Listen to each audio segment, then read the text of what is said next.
for every road or bridge that gets built, there's also going to be a bunch of giant craters that people build. So trying to figure out and trying to come up with a system where we could do, do the good one without the bad one is really challenging. And so something that we're trying to figure out, and I don't know if we will, but it's certainly being discussed. Denver Tim, did we ever finalize the decision to invite other friends? No, we're still discussing it. The Trailblazers get the additional buddy keys when we get to beta, and we'll probably get some other stuff too. So it's still being thought about. It really comes down to how many people we want or need at different points in alpha. Let's see. How close is community building to being implemented in the game? You mean building together with other people? We're going to have, next week, on Wednesday, we're hoping, we're going to release an update that has the ability to, for people to set permissions so that, like I can give you permission to build on my claim and that sort of thing. Should you make a tutorial on your hot air balloon? Yes, you absolutely should. That thing was awesome. And those kinds of tutorials are the best thing ever. And, I think the hardest thing, and it's something for me too, right? Because like I suck at building stuff. The people who suck at building things need that kind of tutorial. Like that's, for me, I don't know, once or twice a week I have to use Photoshop and I'm not really good at using it, but I can do sort of basic stuff in it. And a lot of times the only way I get things done is that somebody has posted a video of how you do this thing in Photoshop. And I feel like Landmark is going to be the same way. It's like I have this vision in my head of this thing I want to make. I don't know how to, create the perfect arch or something like that. What's really going to make it work is having those tutorials. So please do, and please tweet it to Dexella and send it to our player direct submission thing so that we can promote it for you.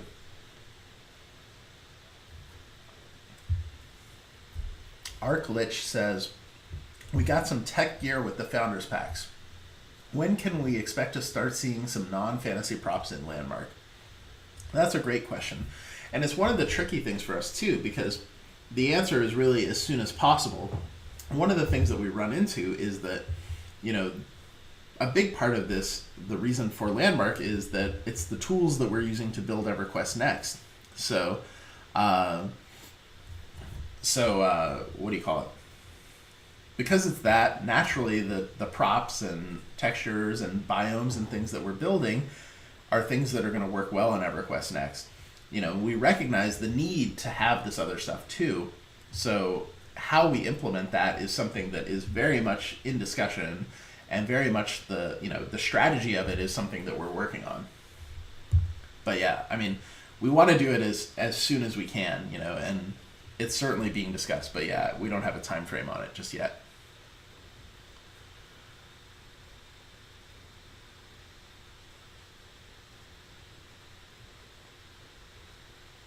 If something major goes missing, what is the procedure for getting it back? Candors, you should post on the tech support forum or contact our customer service department and just explain to them what happened, and they will basically run a script to restore it. Because right now, quite a bit of stuff is getting just randomly glitched out and deleted, which we feel bad about, but this is alpha and this is what we're testing and trying to fix right at the moment. Still waiting for you to pour a scotch, but I don't see a subscribe to your channel. So I don't have a subscribe to my channel because I just started streaming, so I'm not a partner with Twitch. There's a button below that says Buy Me to Drink. You can click on that and donate there to buy me a drink if you like. I will drink either way, so it's not in any way an obligation. But if you send me something there, and someone just did, so let me see. Thank you very much. So there is a second component to that, which is that I will happily tell you a story if you like.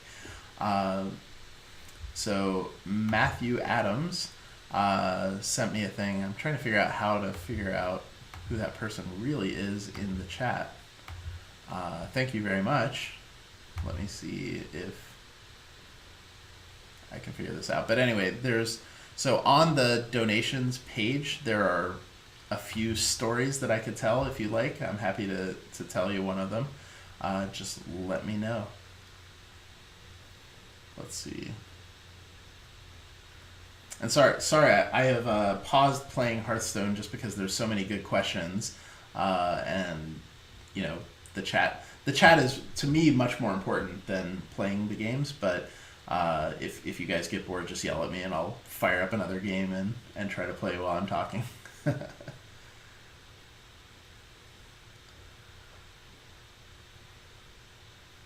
Let's see.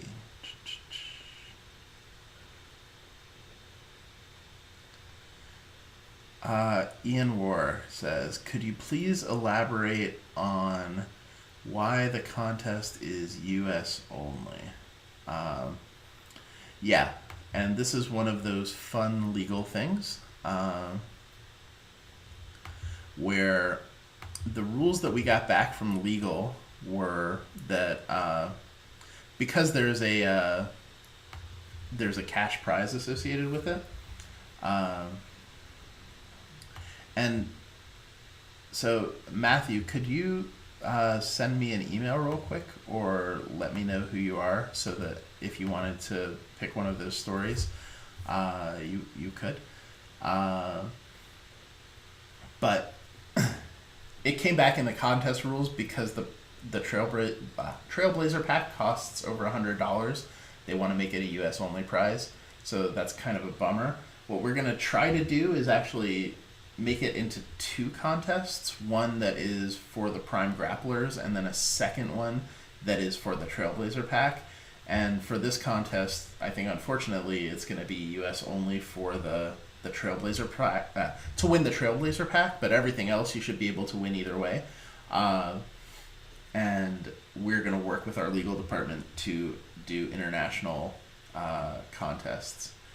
Yeah, it is perfectly fine to give away the codes on stream and chat. This is why we don't spend a lot of time talking about the legalities of things, because it's very, very, very complicated and is really case by case, and is not the most fun part of anyone's job. So yeah, we're working on it. But let's see, someone said that they haven't seen me pour a scotch. I've actually poured 2 scotches so far during the stream. I can show you the first one that I was drinking is the Lagavulin Distillers Edition, which is a very, very, very good version of one of my favorite scotches. And the second pour that I took was just Glenlivet 12, which is something that I highly, highly recommend for people who are just trying to get into Scotch. Like, if you're a person who doesn't know much about Scotch, but would like to try it, or would like to have just one bottle of Scotch in your entire house, then that's the one you should buy. It's relatively cheap. You can buy it at Costco for like $22. You can get it almost anywhere else for a maximum of $30. It's really good. It's very like floral and light. Like a lot of the more popular scotches, like the Lagavulin, are very smoky and almost like painful to drink. But with the Glenlivet, I always say that if you try that and you don't like it, you probably aren't gonna like Scotch just in general, because it's pretty inoffensive and tasty. All right. Let's see. Mindless Puppet says, the biggest perk of Minecraft is the community building, allowing areas to be connected. You can tap into that, you get a lot more on top of such an amazing game. We totally agree. And, you know, the idea of gigantic epic builds has been inspiring, you know, and not gonna lie, Minecraft has been one of the most inspiring things for us overall.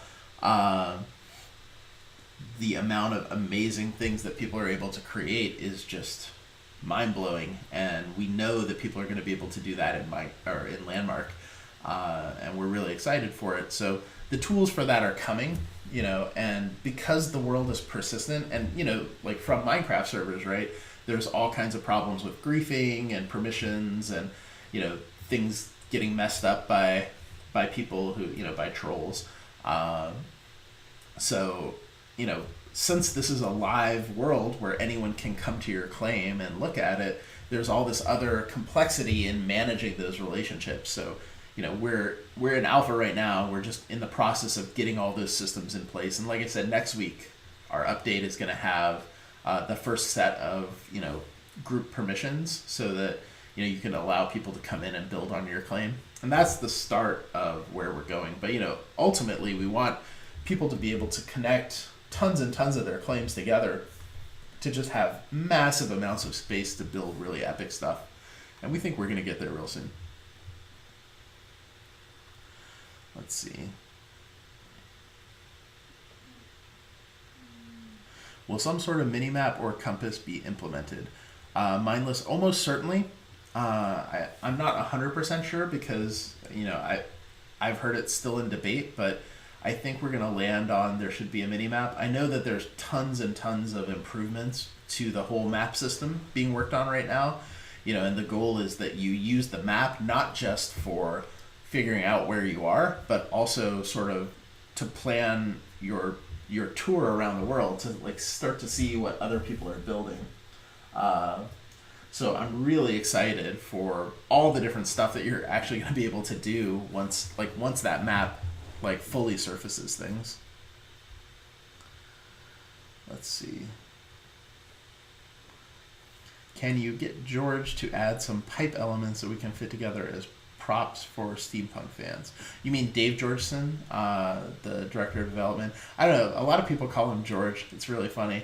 But his name is Dave. So yeah, I'll definitely bring that up. And I know there's a lot of steampunk fans. It's funny because steampunk is a very divisive issue. What do you guys think about steampunk? And how do you think it would work in Landmark? Would it make sense? In the look and feel of the world? Because people I don't know why it is, but people get really divisive when they start talking about steampunk. No one is just like, I don't care. So next question. Is Landmark going to go on Steam when it comes out? It will certainly be on Steam at some point. I'm not exactly sure of the timing on that, but we'll get it up there before too long, I'm sure. Let's see. Tried making pipes in the game right now, but horrible. Daystars, did you see the live stream on Wednesday with Dave showing off the microvoxel stuff? Because I bet that you can make some really awesome pipes with the techniques that he was using there. And we're just scratching the surface of how those are going to actually work.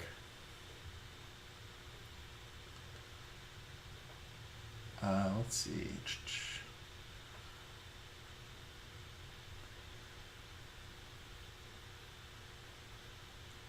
Oh, Wolf. Sounds like we have a lot in common, so cheers to you.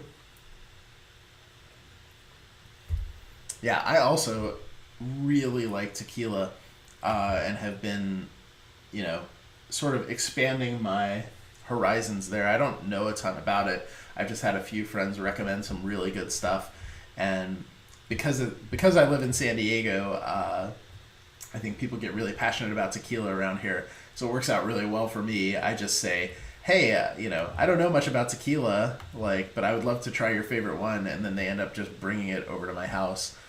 So that is a huge win every single time. I see. I just got another donation. Thank you very much. I really have to figure out. So something that I didn't think about is, I'm seeing people in PayPal with your real names, which you may or may not want me to share, nor do I have any way to validate the person in the chat who sent it. Does anyone know how that might work? I'll get it figured out for next time, but it's pretty cool, and I really appreciate it. It's not necessary, but I put the buy a drink thing up there because a few people had asked, and asked about sending me bottles of scotch or sending in gifts, not just for me but also for the team. Like Neurotoxin, who came to our event at the end of January, brought like this really great cornbread for everyone. But people just want to do that, so we really appreciate it. And like, I didn't want to just say, okay, well, I'll accept donations, but since I spend a lot of time talking about and thinking about scotch, and obviously drinking scotch, it seemed like a nice way to kind of put that together. And hopefully you come out to SOE Live or something and we can just share a drink in person. All right, let's see.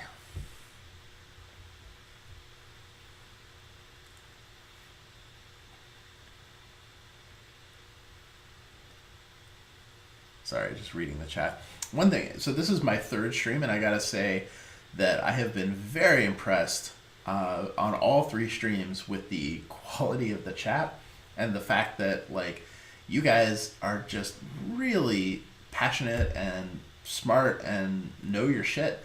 And it's been a lot of fun to read. And I mean, I think we've only had one or two people come in and really sort of troll or spam or whatever.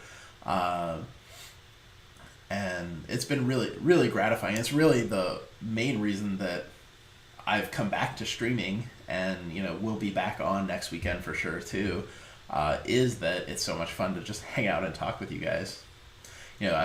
We had Twitch TV came into our office, not last week, but the week before, a couple of the guys from there, and we were just chatting with them about, new stuff that they've got going on and how much we like Twitch. And, we really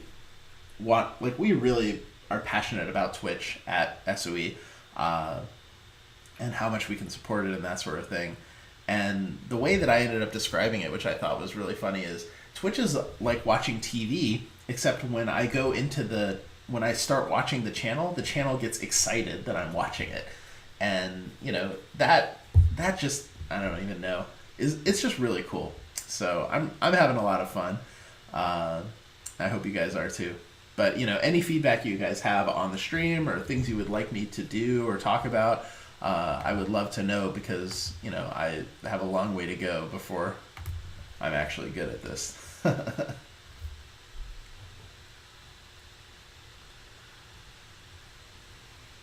Homemade fudge with rum in there.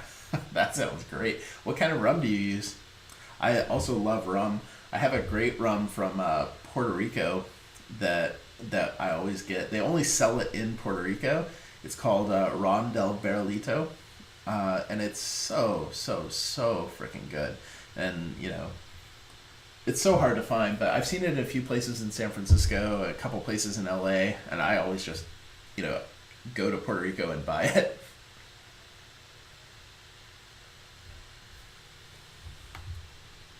Well, thank you, Wolf. Best landmark stream outside the weekly I've watched so far. Good topics. I appreciate it. I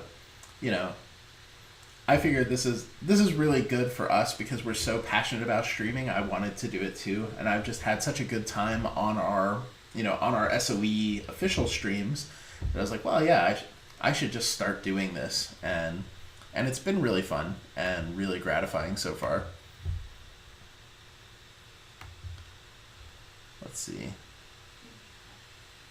How will mechanisms work in the game? I like messing around with redstone in Minecraft. Will there be similar features, say being able to wire a lever to a door, that sort of thing? So Sephiroth, welcome to the stream. First of all, I think you were in Luckland's stream, right? I think that's where we were chatting before. But nice to see you. So how will mechanisms work in the game is a really good question, and a little difficult because I think we're still just working on it. It's the sort of thing where, we're in the process of gauging how much interest there is in it. And what we found is that there is actually a lot of interest in it. And so, we're starting to really look at, okay, so considering this level of interest, how do we do it, or what do we do? So I think we'll have more news on that soon. But not just yet. Let me see.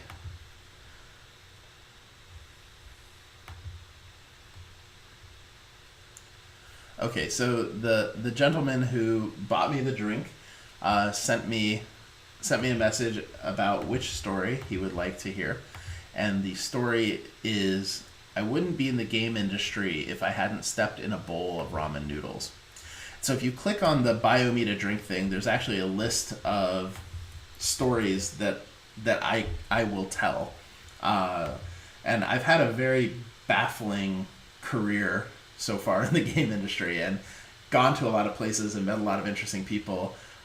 So this is the story of how I got into the game industry. Let me just quickly catch up with the chat, and then I will tell that story. So Slayin' Kindly is the gentleman who bought me the drink, so I appreciate that.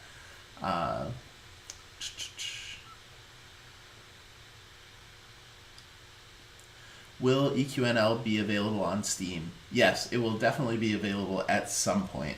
The timing, there's a lot of interesting timing things, both for business reasons and just dealing with Steam and, getting everything in place with them.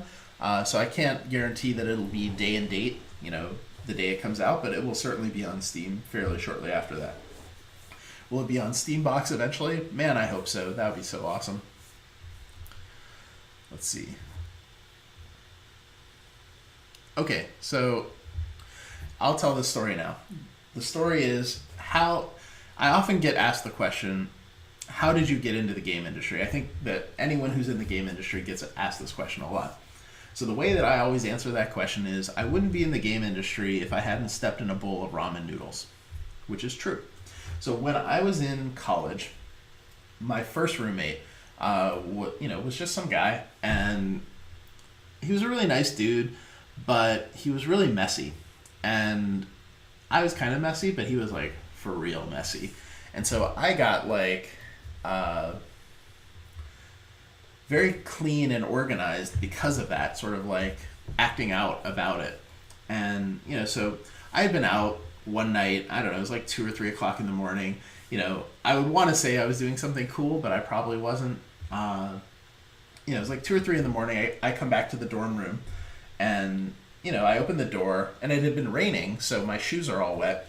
And my roommate is asleep, so I don't want to turn on the light, and so I take my shoes off, to go across, because my bed is on the other side of the room, and I just get about halfway through, and I step in something cold and wet, and I just lost my shit, right? I like turn on the light and start yelling. And I'm like, are you kidding me? And I look down on the ground, and there's just a bowl of ramen noodles in the middle of, of the floor. And he looks at me, so confused about what's happening, because, he was just asleep, and now someone is in his room yelling. And, he's like, oh, I'm sorry. I didn't think you would step in the noodles. And, so, like, he was a nice guy. So, I'm like, okay, dude, whatever. So I get in bed, my foot's like still wet, and I'm still so pissed. And I was like, I gotta get out of here. I gotta figure out a way to not have a roommate anymore. So, I started looking around for some sort of job, but I didn't want to go like work at Pizza Hut. So I was playing Magic the Gathering, and I've been playing Magic since I was in high school. So, there were all these magazines that were writing about it, so I started contacting them, and I ended up getting some work with Scry magazine.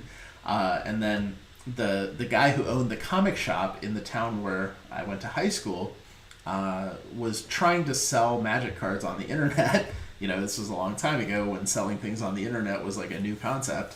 And so I pitched him the idea of starting, a website where he could just sell Magic cards and write article. It's like we could write articles about, how to be better at Magic, and, you could sell the Magic cards right in the articles. And at the time, there was only one Magic website, really. It was called The Dojo. So if anyone is an old school Magic player, they might recognize that. And they had just signed some, it's all about the Lord of the Pit. It certainly is. they had just signed an exclusive deal with another company to distribute or to do ads, and so the guy who owned my comic store was all bummed out that he couldn't get one. So I was like, yeah, you should just do your own site, and he agreed, and we talked about money, and he started paying me, and we started this site, which is called StarCityGames.com, and is still around, and is actually now the #1 Magic site in the world. Well, I guess there's now another site that might debate that, but I'm pretty sure it's still the #1 site in the world. And I ended up doing that, so I was able to get my own apartment and move out and have enough money to do cool stuff. And then I ended up getting hired by Wizards of the Coast, and that's how I got into the game industry. So that's the story. If not for that bowl of ramen noodles, I wouldn't be in the game industry. So another gentleman has sent me a donation for another drink. So I guess what I'm going to do is finish this drink, and I did say sobriety permitting on the drinks, so I will pour a generous pour for both of these. But if you can get in touch with me and let me know via just a Twitch message which story you'd like to tell, I would be happy to tell you one of these stories. And let me catch up with the chat. Did you guys like that story? Was that all right? Was that lame? Just let me know. I have a million stories like that just get crazier and crazier.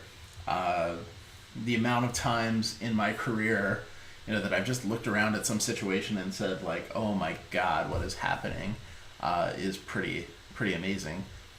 So like the list of stories that I have there, is, one of them is how Dean Venture almost ruined my wedding. Another one is how I spent several days with the Kung Fu master who worked on Avatar: The Last Airbender. I can tell the story, which most of you know, the origin of the O-Nod in Landmark. How I almost quit my job in Gazprom's boardroom. How the first time I went to Ireland, I was only there for an hour to fire somebody. So anyway, I have a million stories like this, and I'll update that list, sort of over time, so there's always new interesting ones to do. But let's see.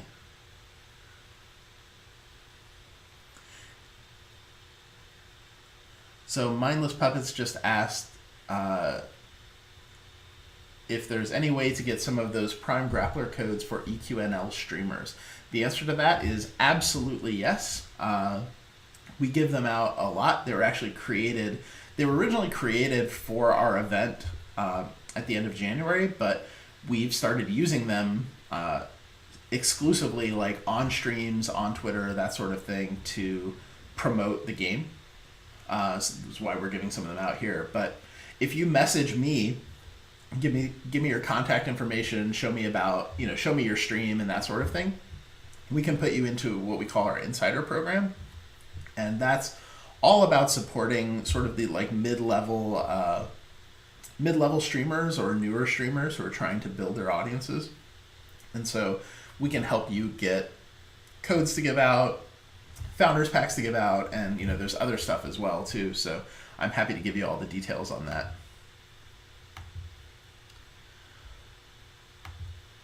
Okay, so Minion 3309 was the other donator, so thank you very much.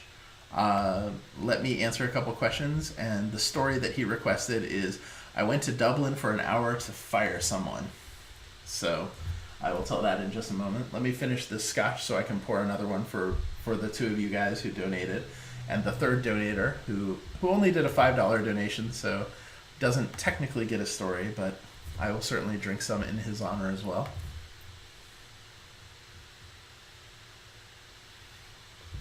Let's see. Will we be able to customize our equipment? Blackhawk, do you mean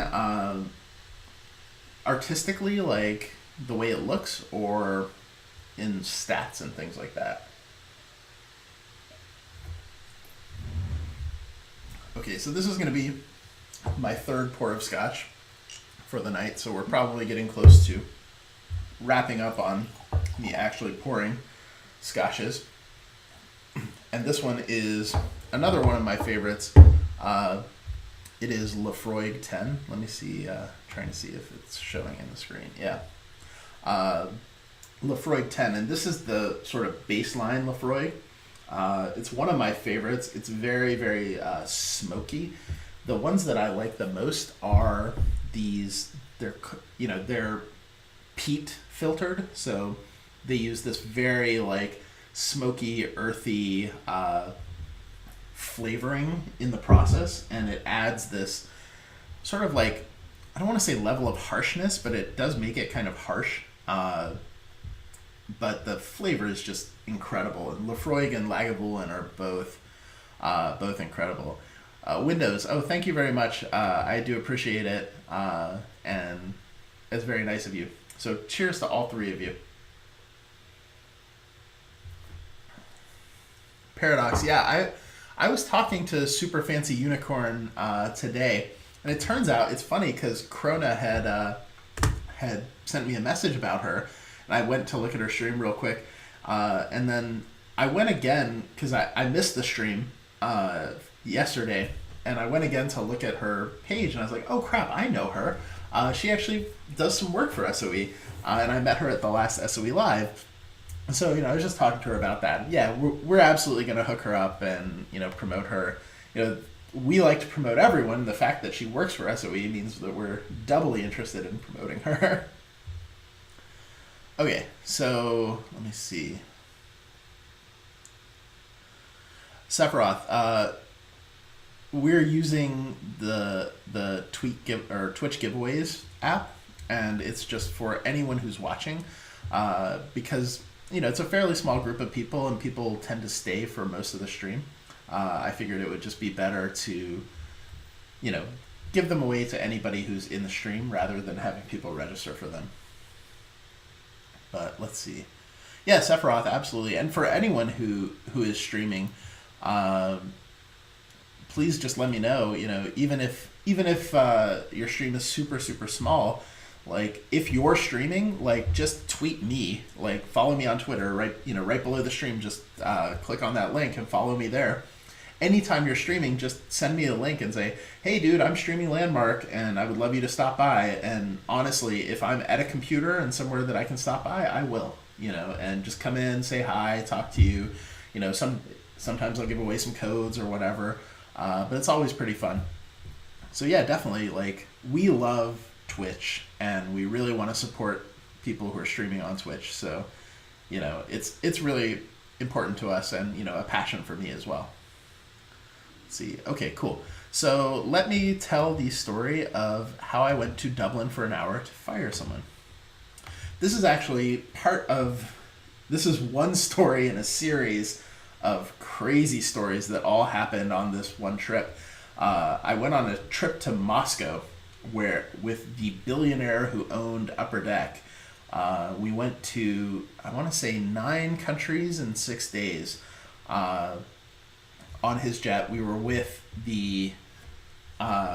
with a very famous Russian hockey player and the guy who ruined the NHL. Like, if you're hockey fans, there was a big strike, the very first big strike in the NHL when the Players Association walked out and hockey stopped being on ESPN.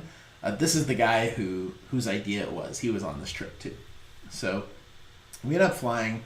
The trip goes from San Diego to Vegas. So I fly Southwest to Vegas and then get on the guy's, $20-some million private jet, which is unbelievable, with this famous Russian hockey player. Then we fly to upstate, the upper part of Michigan. I don't know exactly how you call that. That weird secondary part of Michigan, to pick up this other dude. Then from there, we fly to Dublin. And I had never been to Dublin before and was only there for an hour. Basically what happened is the owner of the company pulls out this wad of money, just ungodly amount, probably like 30,000-40,000 euro, treasury notes, like $10,000 bills, which aren't really in circulation. They're mostly just they're used for government purposes and at like Fort Knox. But the dude just has them for I don't know, bribing people or whatever he does. And so we get off the plane and we had started up this kind of sketchy company in Ireland to do this cartoon that we were working on with a German company and an Italian company, because Ireland has the lowest corporate taxes in the world. And it didn't work out, wasn't working out, so we ended up just needing to let this guy go. So we landed in Dublin, hop in a taxi, just drive to some little office over in the middle of nowhere, and the guy doesn't really know why we're there. So we show up and we're like, hey dude, yeah, sorry, but we're gonna have to let you go. And he's like, but why? And have this like very awkward conversation, because I really liked the guy. He was just a little bit over his head, and he was a very interesting dude. He was like a random musician. I don't know how we even found him. And it's like, yeah, it's not working out, sorry, let's go. And the very last thing that happened was that we confiscated his BlackBerry from him. And that was really just a strange little piece at the end of the story where the guy had kind of accepted that we were going to shut down the office of one person, and it wasn't going to work out. And then he's like, okay, well, I guess I can sell the things in the office. Like, okay, well, yeah, maybe do that. And then it's like, well, what about the BlackBerry? And then the owner of the company just like kind of snatches it from him and is like, oh, well. And I was like, okay, bye. And that was the last time I ever saw this dude. And it's funny because like he and I are still Facebook friends, so we chat every once in a while, but it's just this like very strange, surreal thing. And the rest of that trip too, it just gets weirder from there.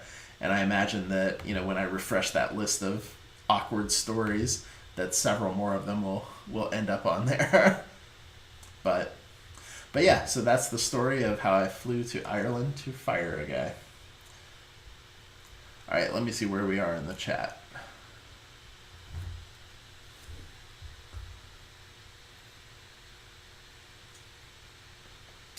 Next, I'll be drinking right from the bottle. If only I could say that I haven't done that before, but I can't. Let's see.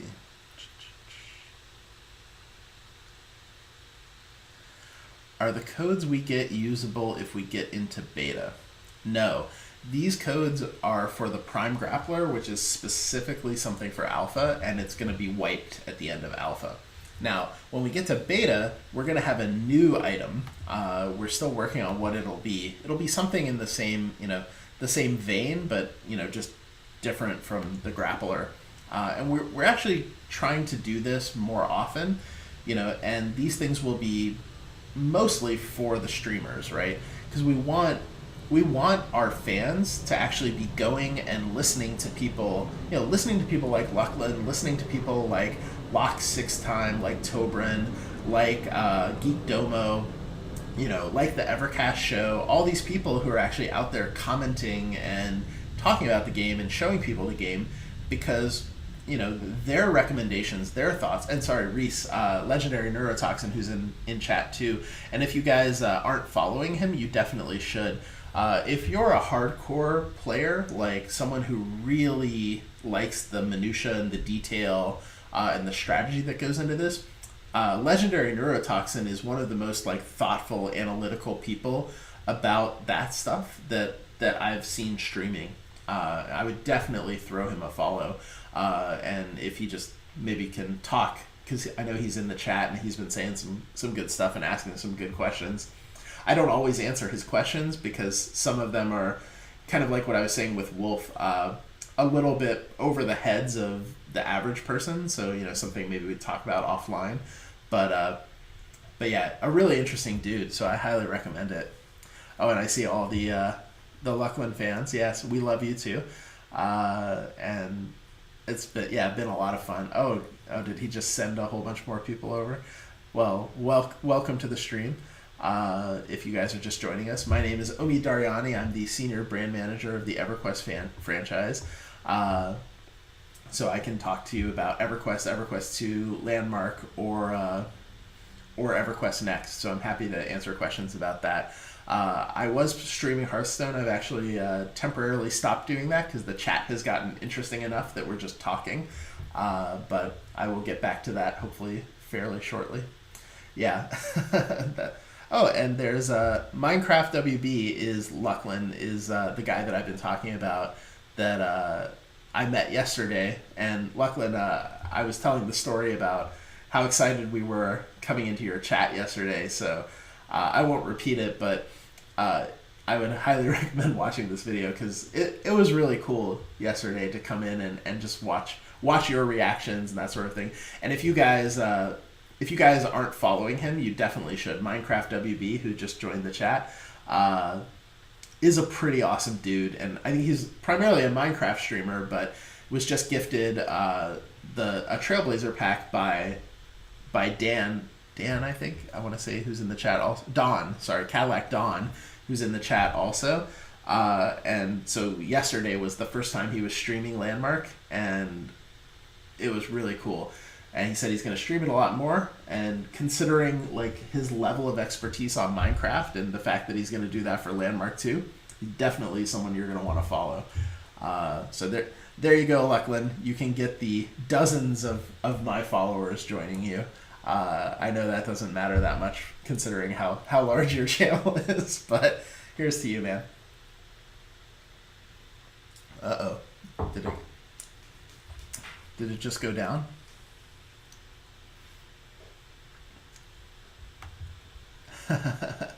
Oh, thanks, guys. So someone made the joke because a bunch of people have asked me if they can send me a bottle of scotch or buy me a drink or something like that, or just donate to my stream.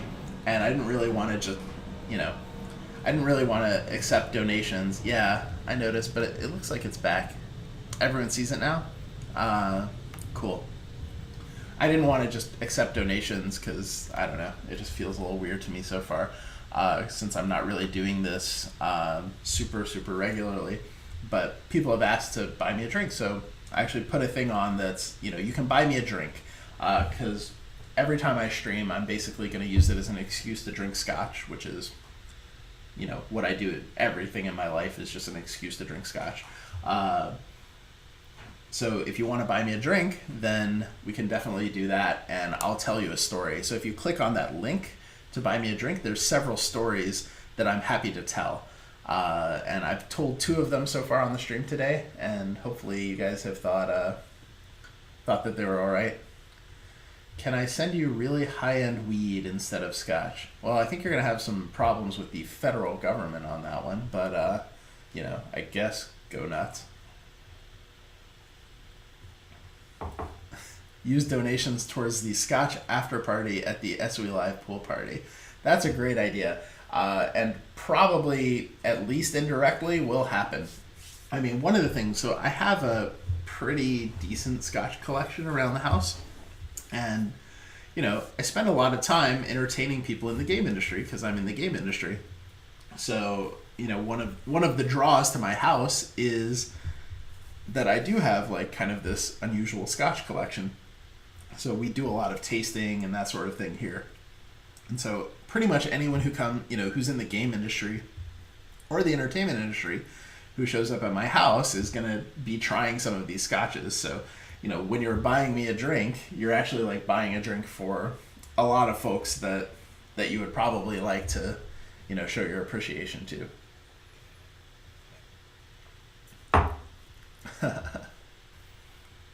Okay, so I think the questions have died down. And again, if you have questions, here's a good one. If you have questions, just ask them. This chat has been great about, if you put brackets around it or something, it's a little easier for me to read. And let's all say like a thanks to Zaitsev for moderating. He's been doing a great job, and he streams as well, and is around in the EQN community a lot too, so you should definitely throw him a follow as well. But question: what is my favorite alcohol, and will alcohol be integrated into Landmark? Well, my favorite alcohol is Scotch, I believe. An interesting thing is that I didn't actually start drinking until I was in my mid to late 20s. I never drank before that, and so I'm kind of playing catch up on this whole alcohol thing.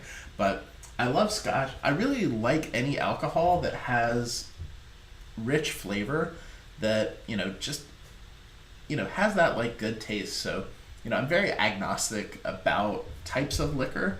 I would say that gin is the one that gin and vodka are the hardest ones for me to appreciate, just because they're the hardest ones to find with sort of unique flavor. Vodka, Terry Michaels, the producer of Landmark and EverQuest Next, vodka is his favorite alcohol. And so I've been, trying to learn from him about it. And the thing about vodka is the best vodkas have very little taste. They're trying to be sort of invisible in flavor. And, to me, I'm like, well, what I love about Scotch is, the palate, like all the different tastes that you get when you're tasting it. And so, the idea of the perfect version of vodka being almost tasteless is a little rough for me. But he and I have swapped some stuff, and he bought me a really nice bottle of Scotch for Christmas, and I bought him a bottle of soju for Christmas also, because that's similar to vodka. Otaku Dash likes sake. Well, that's not surprising considering your username. I also like sake. I'm a huge fan of all things Japanese. I've actually spent a fair amount of time in Japan. I actually created an anime about 10 years ago. So I spent a lot of time over there and learned a lot about Japanese culture. So if you have any sake recommendations, I would love to hear them. Let's see. How many scotches do I need to drink to not be able to read our questions any longer? Well, that's a good question, and I would say we're probably getting there, but it's going to be a couple more before I am incapacitated. That was another thing too when I was thinking about the buy me a drink, is it's going to make the stream more entertaining but less functional over time. So, it's sort of the Twitch plays Pokemon approach. You guys can determine how good I am at Hearthstone, that sort of thing. Let me see here. Let's see. Item customizations. Will you be able to do both artistic and stat improvements? Artistic improvements, for sure, will be part of the customization. Stat improvements. So I think that items are going to end up working sort of a little bit differently in Landmark. Well, they're definitely going to work differently in Landmark and Next, because they accomplish different things. The gameplay is just different. So, the way that it's looking, and I don't want to get into too much detail here because it sounds like the systems are mostly finalized and I just don't feel like I have a perfect grasp on it, is that your ability to, change different art styles and stats is going to be very, very high, and a lot of customization ability. But I just, I don't want to say something definitive right at the moment because I don't have the perfect information on it. Let's see. Curious when we might be seeing mobs in game in Landmark. So we do a series called Building Blocks of videos on the Landmark YouTube channel. They're kind of short pieces. We did one on the first NPC, like the first mob, which was we're calling the Chomper. It's kind of like a little Shop of Horrors sort of dude. And so Zaitsev says that we are all out of grappler codes for the night. So sorry about that. We've been giving them out. I think we gave out 19 of them. We were going to give out 20, but Zeit said he didn't have one, so I gave him one, obviously, because he definitely deserves it. So we've been giving them out the whole time, but, next time we stream, we'll have some more. So if you were just hanging around for that, now's a good time to leave. If you want to hear me ramble on about Landmark stuff and possibly play some more Hearthstone, then definitely hang out. But yeah, so let's see, what was I saying? Soju, you bought him a headache. Well, it depends on how good the soju is and how much of it you drink. Check out Chopin vodka. Yeah, I will. Let's see. A glass of Bacardi 151 on the rocks. That's hardcore, man. I don't know if I can do that. I'm betting Omid can put quite a few drinks away. That has been my experience in drinking. It's a good superpower to have, too, because, a big part of my job is entertaining business partners and entertaining clients and things like that. And a lot of that is going out and drinking a fair amount. And it can get a little rough. Like, I've definitely had a couple rough nights, like last year at GDC, that sort of thing, which is a story for another time. And thanks, Kayla. Thank you. I'm glad that you're enjoying the stream. And same for Sengo. I appreciate it. That's really sweet. And it's my pleasure too. Like, I come from a background of, talking to players, and, I was telling a story earlier of how I got into the game industry.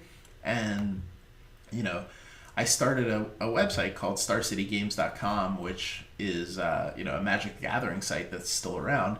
And, a big part of that was that we wanted that ability to directly communicate with Wizards of the Coast and tell them what we were thinking, because, when you're the fan, obviously everyone is doing everything wrong, and you know exactly what the right thing to do is. So, a big part of it was this idea of, hey, let's get the community to coalesce around one thing, and then we can give our informed opinion to Wizards of the Coast, and hopefully they can listen. So I love, being in positions to talk to folks, and, we've really set up EverQuest Next and Landmark, the whole marketing strategy around being able to communicate with our players, because we feel like if we're doing that right, then we're gonna succeed in other places too. Okay, let's see. How much scotch do I intake in a day? Parte Unicorn asks. Not that much, to be honest. I try to drink, fairly responsibly. I certainly drink most nights, have a drink or so, some wine with my wife, that sort of thing. This is my third glass of scotch during this stream, so it's a pretty good night. Really, really bad mistake nights are in the 6 to 12 drink range. I don't recommend anyone do that, but sometimes it's part of the job for me. But yeah, usually a drink or two a night is about right. Dan asks, will NPCs, monsters, animals, etc. be able to attack claims? That's a great question. Right now, we're thinking the answer to that is no. And that's primarily because when you're playing Minecraft, it works a little differently. And forgive me, because I'm talking about single player as opposed to multiplayer, but in Minecraft, you have control over your claim by the fact that, you're playing the game. Monsters can only attack your claim while you're playing. If you let people, because Landmark is on 24/7, if you let monsters attack the claim, it becomes like Ultima Online, to be honest, where, I log back in, I went off for the weekend and I log back in and my stuff is just destroyed. I'm like, oh crap, what happened? So right now we're leaning towards they won't be able to attack your claim. You know, it's not like you have to defend your claim against them all the time. You know, the goal is for people to actually be able to set up claims in a way that they would be able to say, you know, hey, come at me, bro, basically. Like, why don't you, you know, I've set up a castle to be besieged. Why don't you come here and, you know, and fight me? So, you know, much more about your interaction with other players than with NPCs. Let's see. And thank you guys so much. Like, I love, you know, talking about this stuff. So, you know, hopefully you guys are having a good time. And, you know, it's really great to see the quality level of the chat and the level of respect that everyone has for each other. Like, I can't tell you how impressed I am. Dreamcuber asks, do I think EverQuest Next, once it comes out, will draw players from Landmark, or will both games coexist peacefully, perhaps with some kind of interaction between the two? I think the answer to everything you said is yes. All of those things are going to happen, right? We really envision them being two very separate games, but with levels of interaction and link between them. You know, there are people who, you know, like we have a bunch of Minecraft fans in here right now. Like, those people are going to love the building probably a lot more than the deep MMO elements that come with EverQuest Next. So, you know, they might just want to build, and Landmark becomes more their home.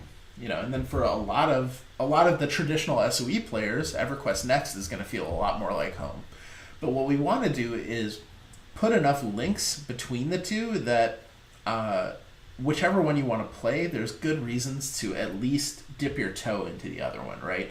Like, if you play EverQuest Next a lot, you're still going to want, like, your own housing, or you're going to want, like, a guild hall, or, you know, different things like that. And those will probably be a lot easier to do in Landmark than in Next. So, you know, for that kind of player, Landmark becomes almost like a staging area or something like that. And then, you know, we're putting things in Landmark like the Adventurer class, you know, so you'll start as the Adventurer class, and that will unlock in EverQuest Next. So you'll naturally, if you play Landmark, get a leg up in Next. And, you know, that kind of stuff is really cool. So we think that overall they're going to develop very clear, differentiated communities, but that those communities will be linked in a lot of ways, and that there will be a lot of people, and honestly, probably anyone who's paying attention at this point is going to be the kind of person who will be in both, in some form or another. So that's a great question, Dreamkeeper. Thanks for asking it. Zafira asks, I've talked about my career, but what tertiary qualifications do I have? Well, I don't even know what to say about that. If you can elaborate a little bit, I'm sure I have one or two qualifications.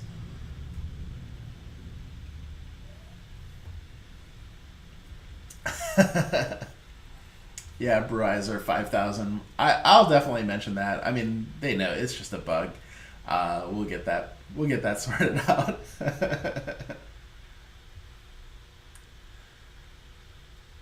Let's see.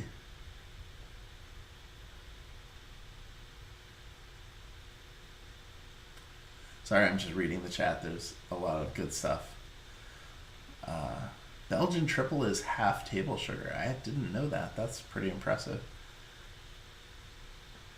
Bacardi 151 with a splash of Coke. Add some flame and you have some awesomeness. I'll have to try that. Not the biggest Hearthstone fan, but definitely a drunken discussion fan. And I'm interested in Landmark and EQN, so I'll throw you a follow. Well, thumbs up right back to you first. My favorite liquor is Cachaca, Brazilian awesomeness. Yeah, that stuff is great, Paradox Moose. I love that. So for PlanetSide 2, we have a partner in Brazil, and so every time we see them, obviously they have like the craziest Cachaca, and you know, want to make us mojitos and caipirinhas and all that stuff, and oh man, it's a disaster. Let's see.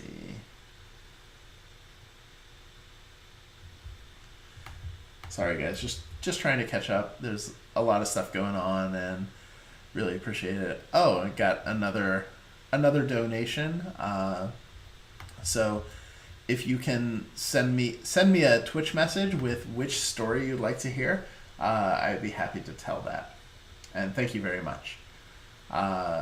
Is there going to be any motivational resource to having people work together, like mob resources, special zones, blah blah blah?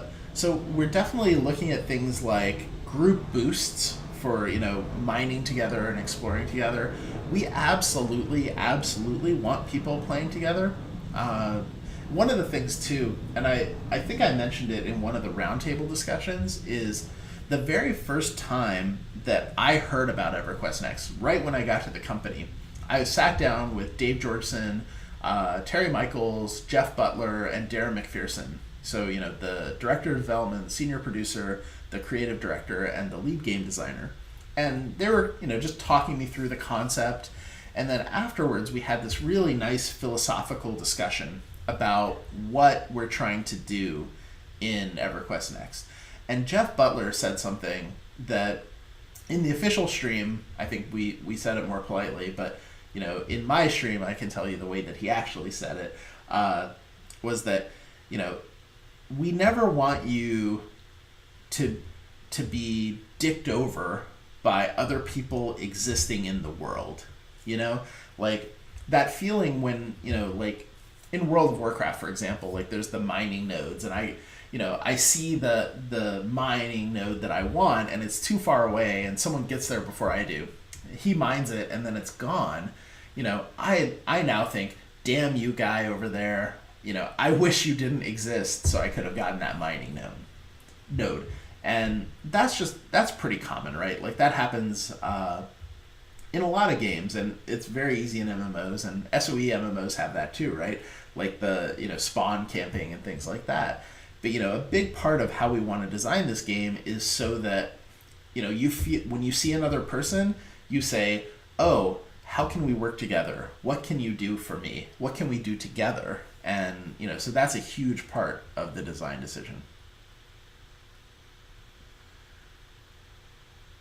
So Zafira asks, I've mentioned player studio and tax information. Is there any problem with particular countries yet?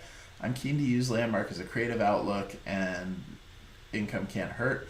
Zafira, what country are you in? So without getting into too much detail, because talking about tax implications of Player Studio is just as boring as talking about legal reasons for contest things. So each country presents its own set of baffling tax laws, right? Like in the US right now, it's tax time, and we're doing our taxes, and it's just as big a mess as you can imagine.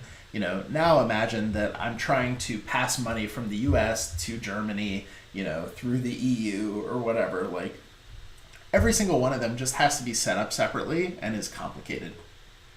So it's not so much that, it's not like, oh, we can't do it because the tax laws in country X are, insurmountable. It's just that every country has its own tax laws, so we have to go through that whole process, So we're going to get there, and Rick Reynolds, who is our head of Player Studio, has drawn up on the board multiple times like the priority order and how quickly we think we can get to each country. But it's not appropriate to share right here. But we're working on it and hoping to have it everywhere as quickly as possible, because we're really passionate about having people be able to contribute to Landmark. Let's see. So yeah, great question. Oh, Sephiroth, I already gave Zaitsev a code, so he's taken care of. So if you need it, definitely take it, and message me offline. And if you need it, I'll take care of you. Don't worry about it. Let's see. And so I got another donation. The question that was asked is, I would like to hear the story of the origin of /onod in Landmark. And so so the donator is Blackhawk120. So thank you very much, Blackhawk. Really appreciate that. Let me catch back up with the chat, and then I will absolutely tell that story. Let's see. Oh, and Mubot just said, please follow me. Follow me here. Follow me on Twitter. Follow me on YouTube. I'd really appreciate it. I'm going to try to keep streaming. And, so if you like this rambling, scotch-fueled question and answer section, you'll definitely want to follow to get notification of when the next one is. Let's see. Dan Groth says, please allow additional races. I would love alts, but at least let me have my elf character. We are looking into it. It really is a question of what Landmark is. Is it a world where there's a bunch of races? Is it a world where there's humans? Is it a world where all genres come together? So, it's just part of that. So we're in development and we're discussing it. Like I said, we're in alpha. So like right now you can only have one character in Landmark. That's definitely not the way it's going to be forever. Certainly not through EverQuest Next, but right now that's what makes the most sense. Let's see. Will there be something, Mr. Amid says, will there be something like creative mode? And that's a great question, and it's something that we've talked about quite a bit. We're not sure if there's going to be a creative mode. There's a lot of stuff, there's a lot of ways that these games, our game is different than Minecraft, right? And because of that, we have to evaluate everything on its own merits. And so creative mode makes a lot of sense. It also really messes with things like, a live game economy, right? So, the question becomes how do we balance those two things against each other? And so that's kind of where we are in that discussion. And so, definitely there are a lot of good reasons to have sandbox or creative mode, and there's a lot of good reasons to not have it or to delay it. So we're still talking about it. We'll see how it goes. Zafira meant on the lines of having a university degree. Well, you definitely don't need a degree to be in Player Studio. You just need to be 18 or over, and if you're not 18 or over, get your parent or guardian to sign up and do your tax information for you. We had a guy who I think was about 16 years old and made something like 10 or 15 grand, maybe even more, in his first month on Player Studio. And that was a little weird because we're well, that guy's kind of a kid. But his mom or dad had done all the paperwork, so it was all cool. No, he doesn't hear qualifications. Oh, my qualifications. Yeah. So, I went to college. I majored in English, of all things, which was not directly applicable to what I do, but was reasonably valuable. What's really funny to me about the game industry is how people get into it in all these different ways. Because until the last, sort of 10 years or so, there weren't any game design degrees or, game tracks or game colleges. So, everyone you met got to the game industry sort of in some random way. I got there by stepping in a bowl of ramen noodles. Dave Georgeson used to run an arcade and then was a radio personality. I knew a guy who used to be, a theater critic and then became, one of the designers of, one of the creative directors for Magic the Gathering. Nobody would ever get here in a straight path because there was no straight path. And, so it's pretty fun. Do I think EverQuest Next will follow a similar route to previous EverQuest games with many expansions, or follow the Guild Wars 2 route of micro-story editions?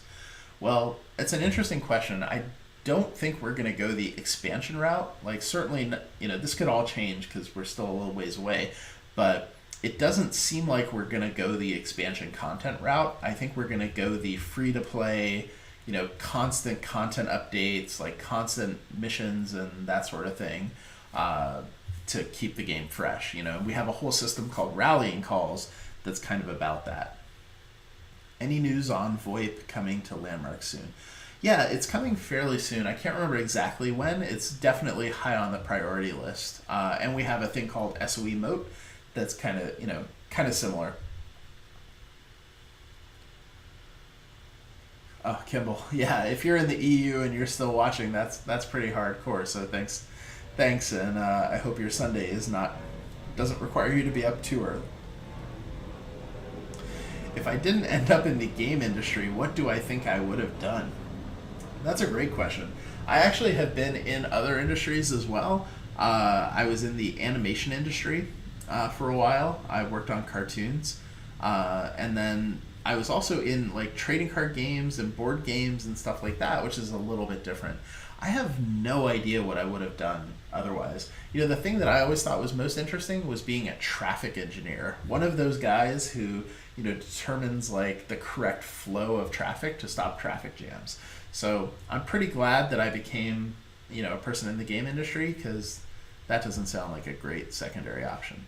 I also really wanted to be an astronaut, but then I went to space camp and died a couple times there and realized that that's a lot harder than I thought it was.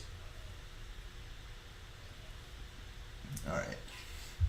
And thank you guys so much for the questions. I'm sorry that it's taking me so long. I feel like I'm getting further and further behind, but that's really just credit to you guys for asking such good questions.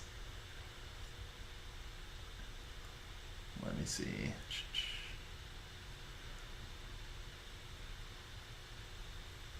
And if you guys can, put it in brackets or something that it's a question, that would really help. Kira Pai asks, how many claims will one player have? Will we have to pay for upkeep, and can community claims be counted against a single player? So we're not entirely sure how many claims one player will be able to have. We're still testing. The last time that I talked to the guys, they were saying that the average player, not someone who's like playing hardcore, would probably have between like 3 and 5 claims fairly easily, without ever having to spend any like real world money or anything like that. Just through gameplay, you could maintain three to 5 claims, and again, just an estimate, but they're also talking about people who play seriously just being able to have a lot more, and then the systems for how people like share claims and things like that are all still being worked on, as far as who has to pay upkeep and that kind of thing. But yeah, there's going to be an upkeep system, and the idea with that is it's not about trying to like make it hard to keep claims. It's mostly about making sure that you're actually playing the game, and so because one of the scary things about the game is the idea that someone comes in, they put their claim down, they play for a week, and then they just log out and they never come back. In a free-to-play game, this happens a lot. So how do you deal with that? You don't want to have just a graveyard of like half-built claims everywhere, right? So the upkeep system is primarily there to prevent that. Not paying attention. If you're not playing, then we need to pack you up and get you out of the world, because we really only want people who are playing and who are paying attention and who are serious about this. Okay, let me see. Dan says he is into beer as much as I am into scotch. Well, I would love some beer recommendations, though it might be better to send them to me as a message than in this chat. But yeah, because I love beer too. I just don't know tons and tons about it. And I have a lot of friends who love beer, like Adam Key, the other brand manager that works with me on EverQuest. He's from Wisconsin. He's a huge beer guy. So a lot of times I don't have to do any research. I just get good beer. Minion, thanks so much for coming. Have a good night, man. Let's see.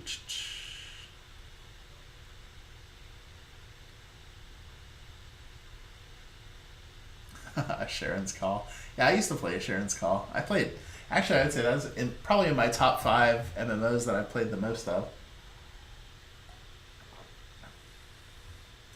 Let's see. Guardsman Waffle, which is a hilarious name, by the way, asks, will you be able to keep your inventory across all servers will that ability be in the full release of Landmark? Yes, absolutely. We're going to, we'll have a wipe before we get to the full release of Landmark, so you'll lose some of your stuff. And if you go look at our FAQ, it details out which things will be left and which things won't.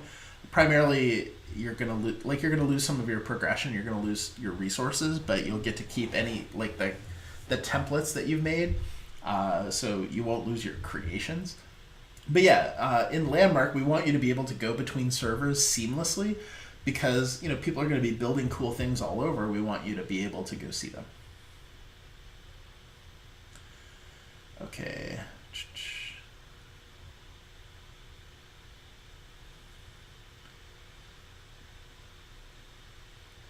Okay, so now I'm going to tell the story of the origins of the ONOD in EverQuest Next Landmark. This is Blackhawk120 who donated, who bought me a drink, which I actually will fill up if you give me one more second.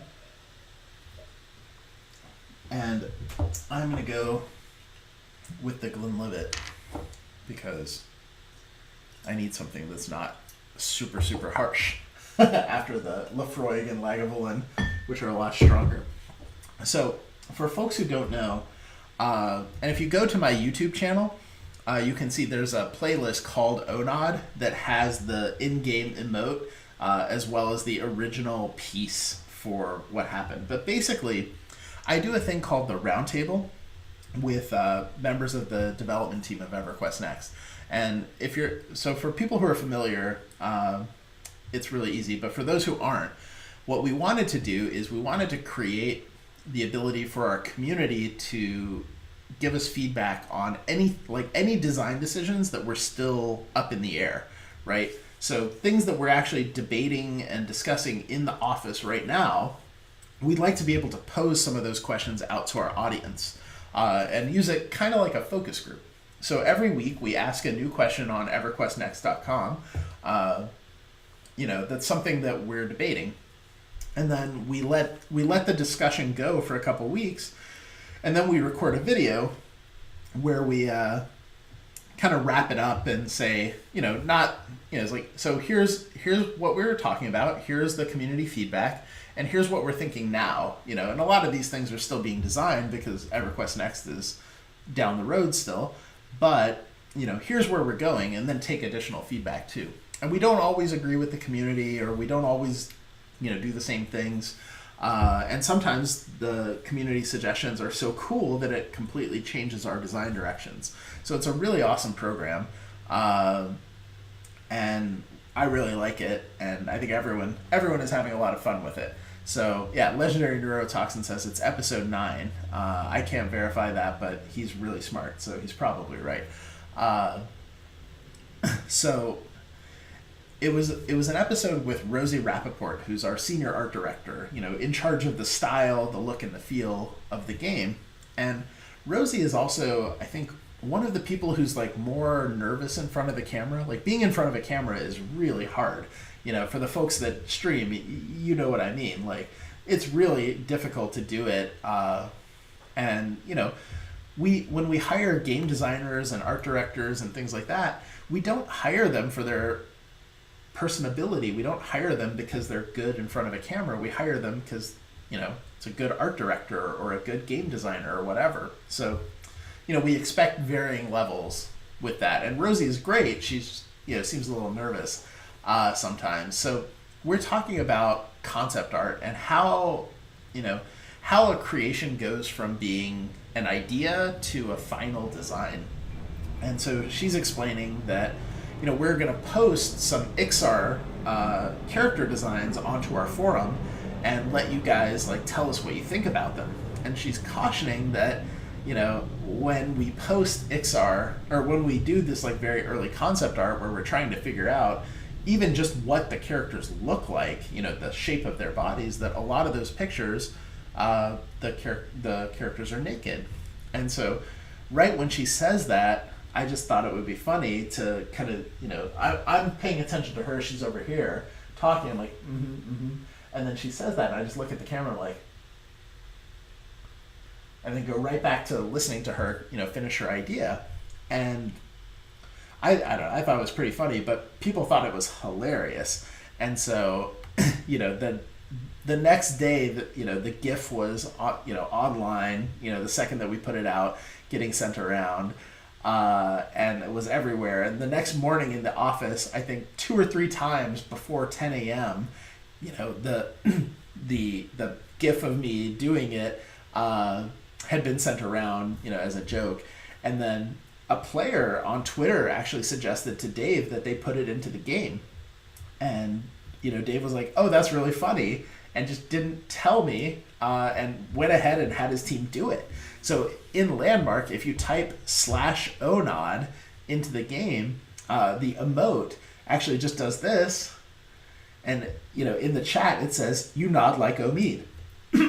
Now, the first time I saw this was on January 30th, when we, right before our alpha launch, and we had all the press in. We had, I don't know, 30 or 40 people from, all different press outlets come in, and we had this big screen TV, and Dave is up in front of everyone to show them, what Landmark is and how we're going into alpha and that sort of thing. And the very first thing he does is that, and I'm sitting in the back, and he's like, "Hey, you guys don't, may not know this Omid guy, but we really like him, and so we put this emote into the game, and here it is." And I'm just sitting in the back, like, God damn it, I can't believe this is happening. They're all, and then all the press is just like nodding at me like this, and it's become a meme, and it's really cool.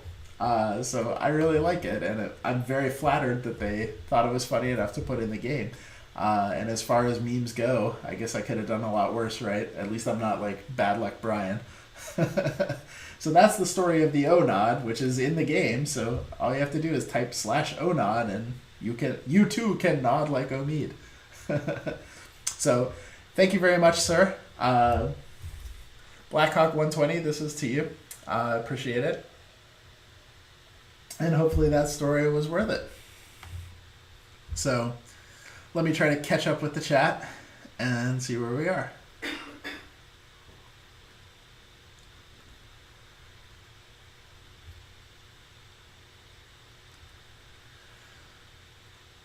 Mike Denholm says, "What about a server or biome specifically for claims that have been removed? You could even call it the graveyard."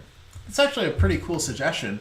My only concern, and I'll chat about it with the team actually, but my initial reaction to it is, the problem is that, like, I think when you say that, you're thinking of all the cool ones where people stop playing the game, right? But the vast majority of them are going to be people who, played for 10 minutes and like built a wall or, built a cube or something like that. And they're going to be like just kind of lame.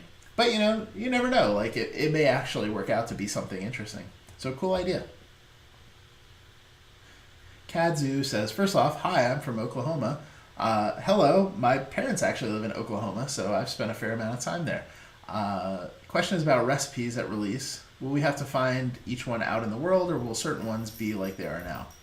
My guess is that you'll start with a baseline set of them, so it's not like you won't be able to do anything. But, the cool stuff, a lot of the interesting stuff is going to be out there, and you're going to have to explore and find it as you go. Scholastic asks, "How will in-game currency virtual coin be generated? There's been no mention of questing in Landmark." So, yeah, that's something we actually haven't talked about a whole bunch yet. Part of that is that we're still developing the system. But, I mean, you can imagine a lot of the ways, and we'll talk about it in more detail, certainly on some of our live streams, but, it's not going to be a surprise to you. Like, you're going to get it off mobs, you're going to get it while you're exploring and encountering things, and you're going to get it by trading with other players. So, it's going to work. It's going to work about how you expect.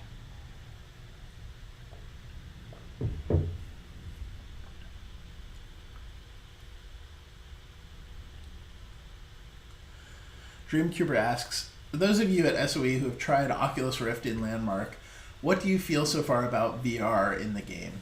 Is there a sense of scale and 3D that, the sense of scale and 3D should make it very interesting?"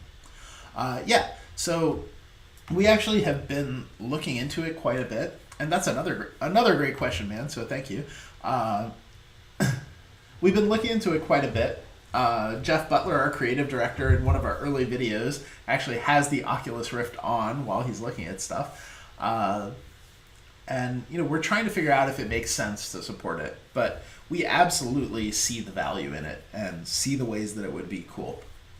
And it's really inspiring, so we're really excited about it. But yeah, we can't confirm whether or not it's going to be supported yet.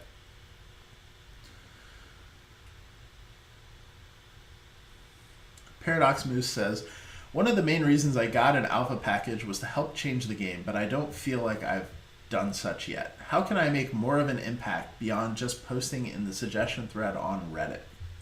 That's a great question, and I'm sorry that you don't feel like you've had a huge impact on the game. I think that the primary way that people are making an impact right now is through either the direct feedback through Twitter, through the forums, or by showing us things, right?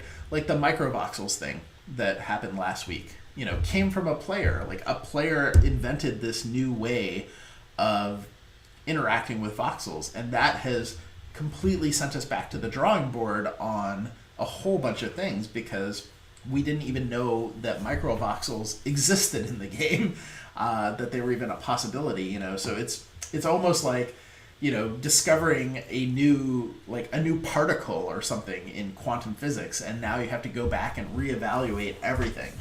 So I think that the pieces that are having the most impact are, if they're, and message me anytime too, like if there are specific things that you're looking for or wanting to contribute to, let me know, and I can talk about them with you. But the people that we're seeing that are making the most impact are people who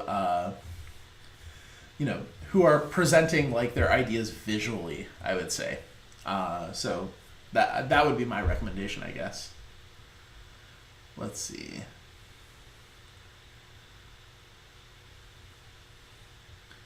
My favorite is Emily, no offense, Omid. That's fine. I'm not offended. My favorite is Terry. So, we all have our favorites.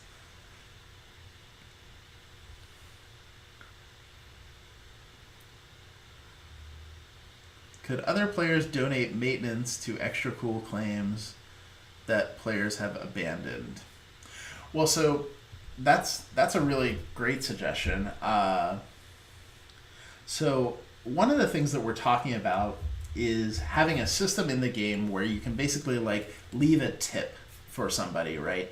Like if you see a claim you like, you can just leave some resources or leave some, coin or whatever on the claim for that person. I don't know if it would specifically do what you're suggesting, because it sounds like what you're asking is, could I continue paying the upkeep for someone who may not be paying their upkeep?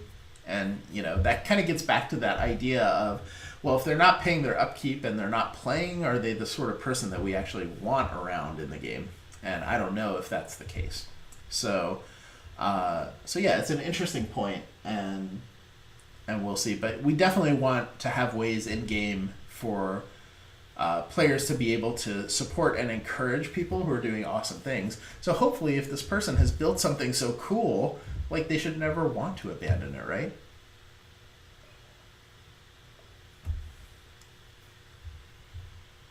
Let's see. So Zaitsev says, I finally looked up microvoxels. Apparently I was already doing it. Hard to interact as they're auto-blending so often. The reason for that is that they weren't intentional. They're an accident. They didn't exist in our model at all. So we didn't account for them at all. And so there's a lot of things like we don't have physics related to them. Everything they're doing is an anomaly right now, which is awesome. But it also means that we now have to go back and fix a whole bunch of stuff and figure out how to make microvoxels work better, right? So that's what we're doing now. They're going to get a lot better. Has the team decided, and can you tell us how we will get claim flags in live? Will there be a starter recipe we have to harvest mats for? Gamer Girl, I'm not sure. I don't think we're ready to, I don't think we've finalized how you'll get claim flags in live. because we still have we're still in alpha and we have closed beta and open beta, so we've got a fair amount of time to get that determined. And a big part of it too is we're not sure how much limitation we need to put on these things versus how much we want them to be freely available. Like one debate that we had a long time ago was, when should you get your first claim flag, right? Should you have it immediately? Should you have to play the game for an hour? Should you have to play the game for 10 hours? Should it be, should you have to earn your claim, sort of the way that you would earn, like AAs or something? Should it be a big part of your progression? Like, there's a lot of different ways you can look at that.